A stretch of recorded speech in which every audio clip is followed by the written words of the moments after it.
Welcome back to the Notary Podcast, and I am here today with a very special guest. We are at the National Notary Association Conference, and we're going to be here pretty much most of the week this week. And we're here with a very special guest. You're going to love this person, Wendy Diem, right? If I'm pronouncing that right? Correct. Wendy is a notary entrepreneur like no other. I met her a couple of years ago, and when you hear her story, you're going to be totally impressed. Where are you from now, Wendy? I live in Lancaster, Pennsylvania now. And how long have you been a notary? Oh, I've been a notary. I was way back in 1980 something. I was a paralegal. Oh, what area of law did you cover? I covered corporate, real estate, and estate planning. So how did you make that transition from that to becoming a notary? Were you a notary in the law firm? Yes, I was. What I did, I used my notary commission all through my paralegal career, which was 17 years. Then I was lucky enough to be able to stay home with my kids. Okay. So I was a stay-at-home mom for probably 15 years, which that first year was very difficult, being a busy paralegal and then transitioning to being at home. So it probably took me about a year to get used to not working well, I was working, but you know what I mean. Yes, I know exactly. Different type of work. Yeah. So then I was home for 15 years and I started to ease my way back into the work field. Okay. So I worked with a real estate agent for a while and did her settlements. Yep.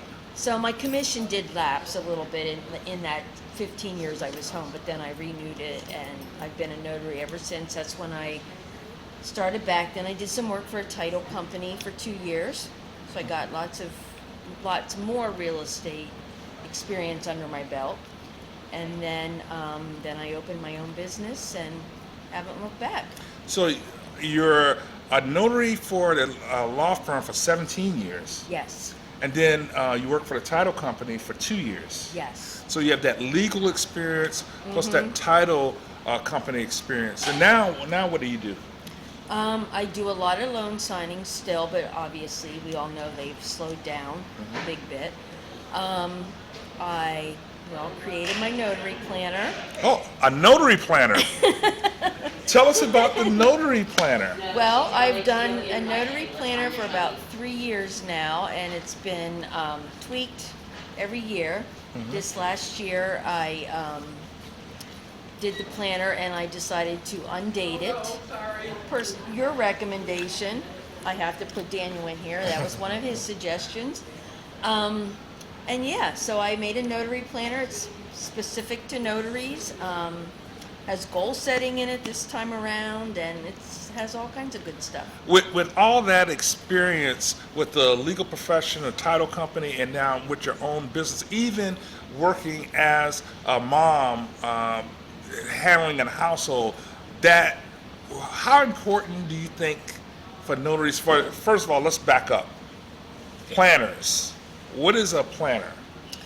A planner is a daily. Well, I was always the person that had to be organized with everything. I'm a list person. Even I'll tell you a little funny story.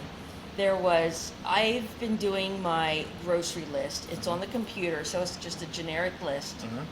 And it's organized by aisles for the store. Okay. And I've been doing this since I was a stay-at-home mom. I take my little clipboard, I pull up do my list before I go. And I go through the store with my clipboard and my list. Okay, yeah. Some guy walked by me 2 weeks ago, and I saw him looking kind of strangely at me. And he turned around and he went back down the aisle. Then he came back up, and he's like, "Is that a typed up grocery list?" And I said, "Yes, it is. I've been doing this for 20 years. And then he says, "Oh, okay, that's pretty cool." And he walks away, and then he comes back and he says, "Is that organized by aisles?" And I said, "Yes."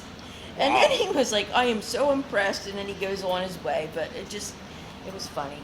That's so funny that you bring that up, because I saw a survey a little while ago that says if you go into the grocery store with a list, you spend less time in the grocery store, there's less less opportunity to buy impulse buying, Right. where you're spending more money. It's more time effective, and it helps you guide you to exactly where you're going, and it also saves you money each year. I try to save money, but I still see Things that you. things, that we're almost out of that, so Yeah. I'll grab it. But So that's so it- funny that you mentioned the list there, because ever since I saw that article, I'm never going to the store without, okay, this is what I'm getting. Oh, yeah, you need that. Yeah, because grocery stores are actually set up for you to buy impulse buy. A lot of people don't know that, but yeah. So Oh, yeah. having that list is so important. But But anyway, so I'm a list person. I'm Yeah. a person that needs to be organized.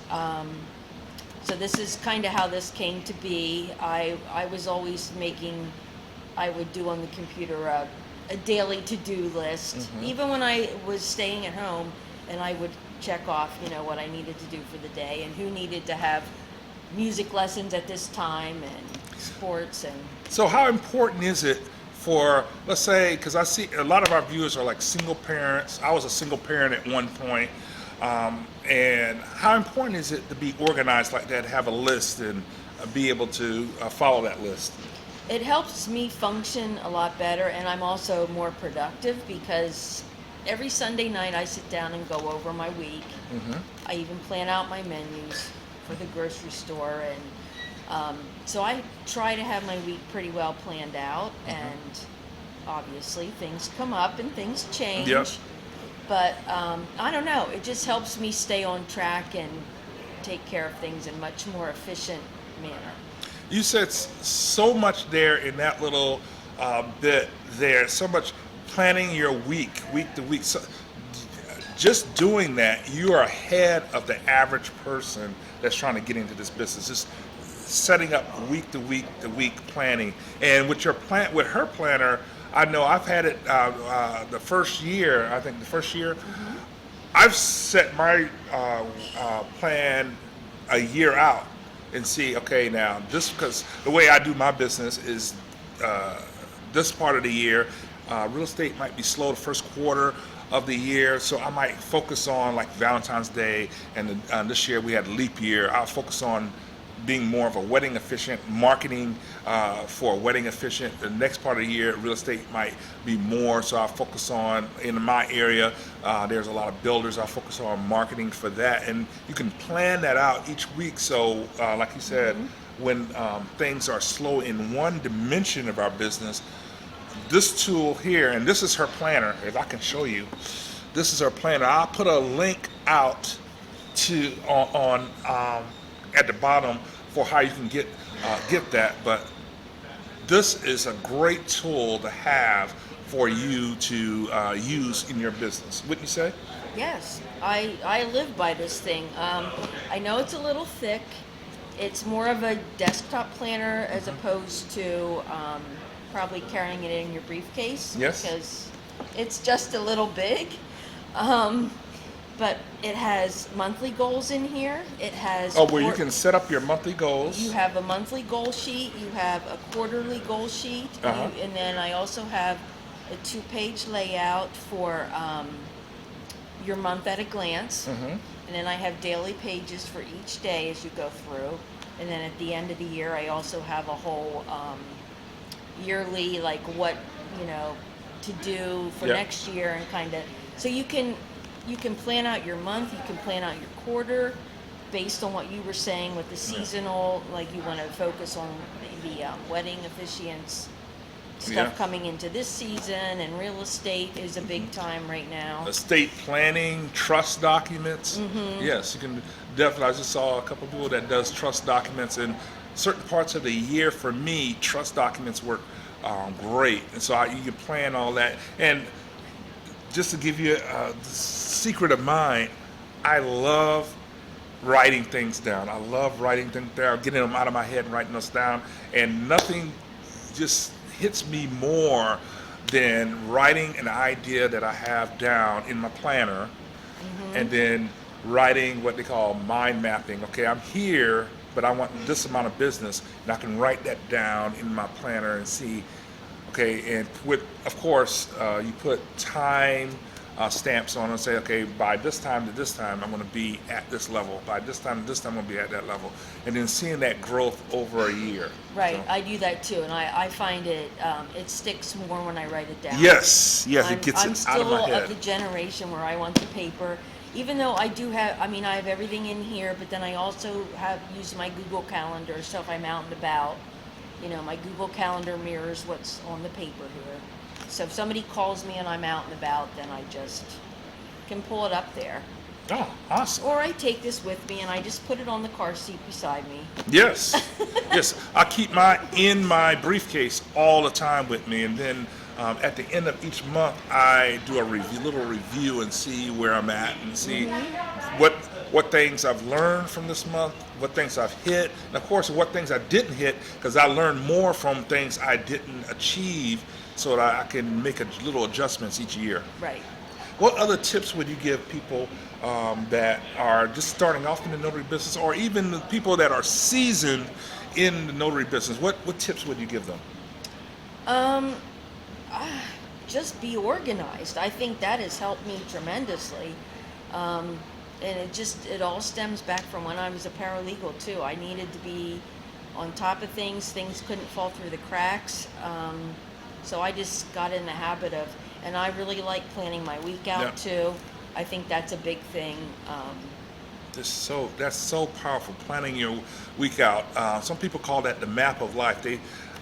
When you're a notary and you're a notary entrepreneur, especially if you're doing real estate assignments, sometimes people say, well, you can't really plan because you're waiting for calls. But one of the things that was very important to me as a parent was I wanted to be wait till this person goes by. I wanted to be a coach for my son's Little League basketball. But I was a notary, and I registered him to go to play basketball, and I went out and I saw him. I saw all the other dads out there coaching their kids and refereeing. And I said, they're not as smarter than me. They get the same 24 hours I get. Right. I can do this. So I made a plan. In my plan, I'm putting this slot out each week to coach my son in basketball, to coach his team. And I just put that out, and then if I get a call, I say, hey, I have another appointment at that time.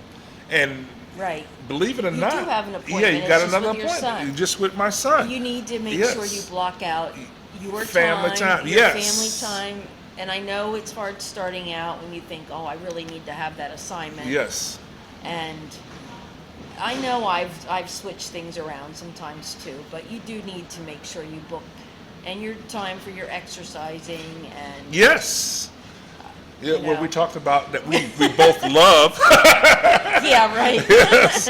Yeah. So, yeah, you got to put that on the calendar too. You got to take care of yourself. If you're not taking care of yourself, then Yep. you're not being the best entrepreneur out there. You're absolutely right. So yeah. So it works both with your professional life and your personal life. Right. And everything. Yeah. Health. Well, what I call the meds. I do the meditation, exercise, diet, and health. The planner works for all aspects of your life. And if one is lacking, all of them are lacking. So It all goes in here. yes. It's not just my professional appointments, family, everything. It's all in this book. Yeah, it's a notary planner, but like she said, everything goes in your family stuff, so you know exactly when you're doing. And it also helps. One of the side effects of having one of these, it also helps your family see you being organized, so that it teaches them how to organize their life. Mm-hmm. Yes. I'm hoping my kids, my son's not picking up on it though. They'll pick up on. Well, you know what? A good comparison of that, looking at my grandparents' generation, looking at my parents' generation that didn't use this, and then looking at my generation, how fast I was able to, for example, using this tool, buy a house, and then now my daughters and sons, how fast they're buying a house a lot younger than I bought a house. And I'm thinking, well, wow, and they bought a house a lot sooner than my grandparents bought a house. So what I'm saying is this is a great tool to help not only help your notary business but for a legacy business. So. Yeah. Excellent. Any final tips you want to give to our audience? We have seasoned notaries, new notaries. We are put in the description where you can find these and get these. You want to get these, and you can get these any time of the year. A lot of people thinking about getting planners only in December, or I usually look around for planners, and my cycle is October. But you can get these any time of year because they're not dated. You can date them yourself. Right. Yes, you can. It's all undated. You just have to. I would start at the beginning of a quarter. Mm-hmm. So it kind of flows that way since it's set up kind of Yes, like quarters. quarterly. And But yeah. that's another organizing tool. A lot of people don't even. A lot of times people come to me and say, "Hey, can you mentor me? Can you coach me? I'm struggling in my notary business." Okay, I say, "Well, show me what your business plan is, huh? What quarter are you in, huh?" Yeah, but these, if you're serious about your business. And this is not an infomercial. She's not paying me to say this. If you're serious about your business, you want to move your business forward, this is a foundational tool that you need to have. This is a vehicle that you absolutely have to have. And I interview several successful notaries around the country. I would say the top 5% of notaries around the country that's just is killing it. All of them have a planner. Every single one of them. That should say something to you. Mm-hmm. So, You gotta have a planner. and this is a tailor-made product for you. Once again, I'll put that up.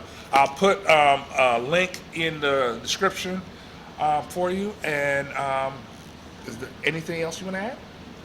My final tip is never stop learning. Never stop learning. Always have a book to read. Go to conferences like the NNA conference. Like the NNA conference?